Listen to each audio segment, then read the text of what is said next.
உங்களுக்கு கோவம் வருமா? இப்படி கேட்டு கேட்டே கோவம் வந்துடும். கீப் கூல் அப்படின்னு சொல்லியே you will really get heated அப். இந்த கோவம் வந்தா என்னெல்லாம் பண்ணும்? தனி வீடாக இருந்தது அப்படின்னா நம்ம வீட்டுல கத்துறது நமக்கு மட்டும் கேட்கும். 10 வீடு இருக்கக்கூடிய ஒரு வீதியில இருக்கோம் அப்படின்னா 10 வீட்டுக்கும் கேக்குதான்னு பாத்துப்போம். அபார்ட்மெண்ட்ல இருந்தா நம்ம வீட்டுல கத்துனா 4 பேருக்கு கண்டிப்பா கேட்கும். சில சமயம் நம்ம கத்துறது கேக்குதா இல்ல கேட்கணும்னே கத்துறோமா, இதுவும் நமக்கு தெரியறது இல்ல.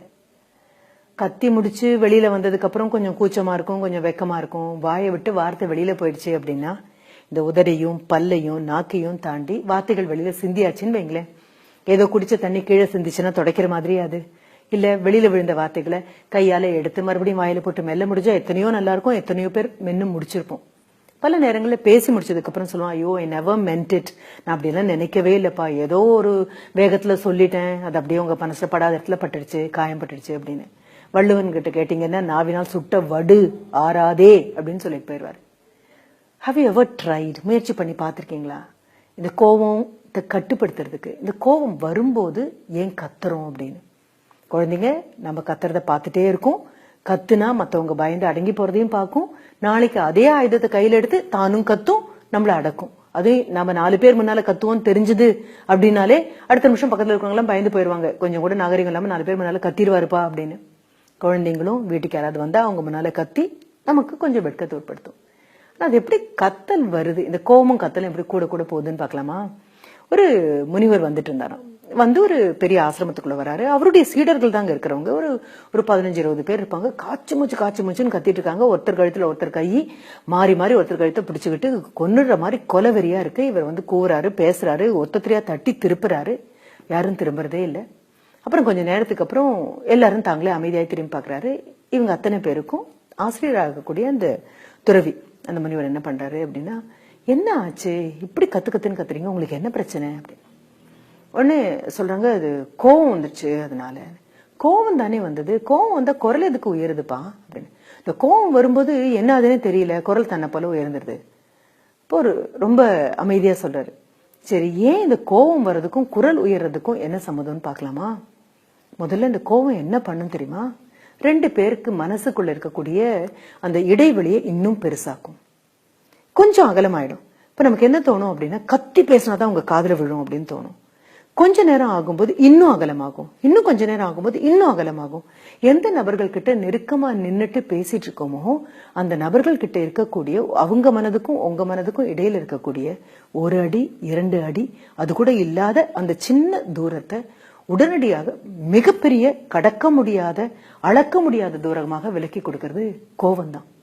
எப்போ மனதை விட்டு அகண்டு போயிட்டாங்களோ, தூரத்துல இருக்கிற ஒரு நபரை எப்படி கத்தி தானே கூப்பிடுவீங்க, அந்த மாதிரி உங்க கோபம் பண்ணக்கூடிய விஷயம் என்ன தெரியுமா?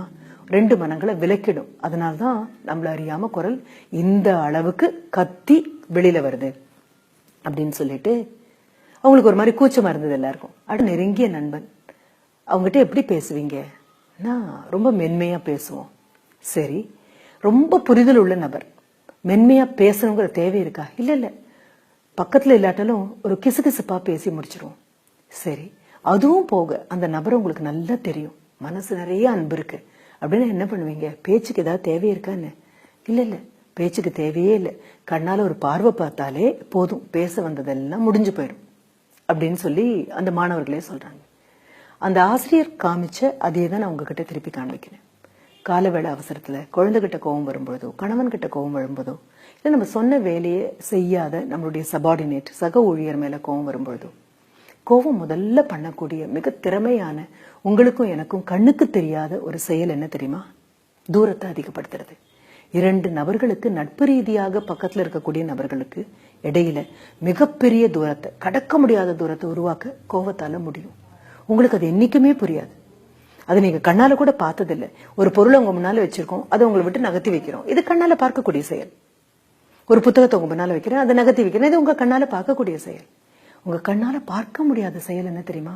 2 மனங்கள் விலகி போறது. 2 மனங்கள் விலகி போகிறதுக்கு ஒரு அரை செகண்டுக்குள்ள கோவத்தால அதை கொண்டு வர முடியும். எப்போ உங்க குரல் உயருதோ, எப்போ உங்க கட்டுப்பாட்டை மீறி காதலையும் மூக்கலையும் புகை வர மாதிரி குரல் ஓங்கி கத்துறீங்களோ அப்பெல்லாம் நினைச்சுக்கோங்க, உங்க குரல் ஓங்குறதுக்கு 1 வினாடி முன்னால எந்த நபர் உங்க மனதுல இணக்கமா இருந்தாரோ பக்கத்துல இருந்தாரோ அந்த நபரை தான் கண் கொள்ளாம தூக்கி வீசுறோம். எந்த நபர்கிட்ட உங்களுக்கு அன்பு இருக்கோ, எந்த நபர்கிட்ட மரியாதை இருக்கோ, எந்த நபர்கிட்ட நட்பு இருக்கோ, அப்ப தன்னை போல குரல் குறைஞ்சிரும். வால்யூம் வேண்டவே வேண்டாம். உரத்து பேசுறதெல்லாம் உண்மை அப்படிங்கறதெல்லாம் ரொம்ப அழகான பொய். அது உரத்து பேசினாலும் உண்மை இல்லாம இருக்கலாம். ரொம்ப நெருக்கமான நபர்கள் கிட்ட ஒரு அம்மா தூங்கிட்டு இருக்கக்கூடிய தன்னுடைய குழந்தைய தூளில பிரிச்சு பார்க்கும்போது ஒரு புன்னகை போதும் அவளுக்கு அதனுடைய உடல் நலம் எப்படி இருக்குன்னு புரிஞ்சுக்க. மடியில படுத்துட்டு இருக்கக்கூடிய குழந்தைய தலையை வருடி கொடுக்கும் போது எந்த பேச்சும் அம்மாக்கு கிடையாது. அவருடைய விரல் நுனி எல்லாம் வாயா மாறி விரல் நுனி எல்லாம் தலை மயிர்கால்களை கோதி விடும்போது விரல் நுனி எல்லாம் பேசிட்டே தான் இருக்கும். அம்மா வாயை திறந்து ஒரு வார்த்தை சொன்னதில்லை. ரொம்ப சந்தோஷம். நீங்க பரிசு வாங்கிட்டு ஓடி வரீங்க, எதிரில் இருக்கக்கூடிய அப்பாவோ அம்மாவோ ஒரு புன்னகையால மென்னகையால அப்படியே புரிஞ்சுக்கிட்டு விட்டுடுவாங்க. வாயை திறந்து பேசினதே இல்லை. அன்புக்கு பேச்சு தேவையே இல்லை. அன்பை பொறுத்த வரைக்கும் பேச்செல்லாம் வெறும் ஆடம்பரம் தான், கூச்சல் தான். அன்பு மனசுல நிறையும் பொழுது வீட்டுல சத்தம் இருக்காது, வீட்டுல குரல் ஓங்க மாட்டோம். ஒரு காலத்துல எங்க வீட்டுல ஒரு நாய் வளர்த்துட்டு இருந்தோம். அதுக்கு இந்த கூச்சல் போட்டா பிடிக்கவே பிடிக்காது. வீட்டுல யாராவது 2 பேருக்கு குரல் கொஞ்சம் உயர ஆரம்பிச்சது அப்படின்னாலே வீட்டினுடைய கதவை ரொம்ப பெருசா பராண்ட ஆரம்பிக்கும் தன் நகத்தால. கதவை திறந்து பார்த்தோம் அப்படின்னா எங்க முகத்தை பார்த்துட்டு மூக்க தூக்கிட்டு கண்ணுக்குள்ள பார்த்துட்டு ஊ ஊ ஊ அப்படின்னு ஒரு மாதிரி சத்தம் எழுப்போம். என்ன சொல்ல வந்தது அப்படின்னா, எதுக்காக அமைதியா போகக்கூடிய வாழ்க்கையில் எதுக்காக சத்தம் போடுறீங்க? பறவைகள் தேவைன்னா சத்தம் போடுது, விலங்குகள் தேவைன்னா சத்தம் போடுது. மனிதனுக்கு தேவையில்லாத போது, மற்றவர்களுடைய அன்பு தேவையில்லாத போது நம்ம சத்தம் போடுறோம். அடுத்த தடவை குரல் ஓங்கும் போது ஒரே ஒரு நிமிஷம் யோசிச்சு பாருங்க. மனசுல இருக்கிற நபரை தூக்கி வீசினா மட்டும்தான் குரல் ஓங்கும். கோவம் கண்ணுக்கு தெரியாம இந்த பாதிப்பை மீண்டும் மீண்டும் பண்ணும். நீங்க பண்ணினா குடும்பம் பண்ணும், குடும்பம் பண்றதையெல்லாம் குழந்தைகளும் பண்ணும். குழந்தைகள் கத்துது அப்படின்னா எத்தனை நாள் முன்னால நீங்க கத்துனீங்கன்னு பாருங்க. குழந்தைகள் மிரட்டுது அப்படின்னா எத்தனை நாள் முன்னால நீங்க பண்ணீங்கன்னு பாருங்க. நீங்க பண்ணாத எதையும் குழந்தைகள் பண்ணாது, கத்துறது உட்பட.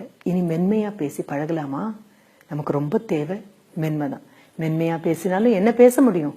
உண்மையை பேச முடியும், உள்ளத்துல இருக்கக்கூடிய வார்த்தைகளை அழகா சொல்ல முடியும். பயிற்சி தான் இது எல்லாமே. அடுத்த தடவை கோவம் வரும்போது மனதுக்குள்ள என்ன நினைச்சுக்கிறீங்க? அன்பு போட்டு நிறைங்க, குரல் தன்னை போல மென்மையாகும். முயற்சி பண்ணலாமா?